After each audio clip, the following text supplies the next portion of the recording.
உங்களை கொண்டு தொடங்கினதை நான் உங்களை கொண்டு செய்து முடிப்பேன் என்று கர்த்தர் வாக்கு கொடுக்கிறார்.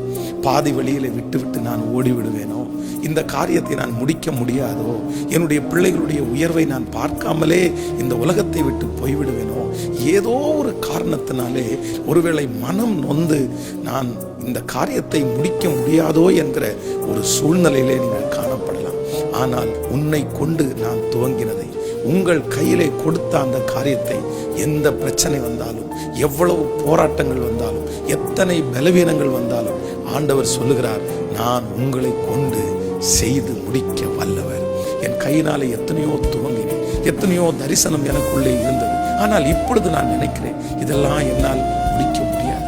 நான் எப்படி முடிப்பேன்? என் சரீரம் அதற்கு பலன் இல்லை, என் மனதிலே அதற்கு பலன் இல்லை, என் கையிலே பணம் இல்லை, எனக்கு நல்ல வேலை இல்லை. அன்னைக்கு எல்லாமே இருந்துச்சு, ஆனா இன்னைக்கு ஒன்றும் இல்லை. நான் எப்படி செய்து முடிப்பேன்? கர்த்தர் உங்களை பார்த்துதான் வாக்கு கொடுக்கிறார்.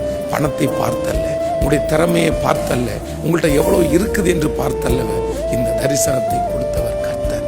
அவர் வாக்கு கொடுக்கிறார், உன்னை கொண்டு நான் துவங்கினதை உன்னை கொண்டு செய்து முடிப்பேன். உன் கைகள் தான் இதற்கு ஆரம்பித்தது, உன் கைகள் தான் அஸ்திபாரம் போட்டது, உன் கைகள் தான் துவங்கினது, நீதான் துவங்கினாய், உன்னை கொண்டே மகிமையாய் முடிய பண்ணுவேன் என்று கர்த்தர் வாக்கு கொடுக்கிறார்.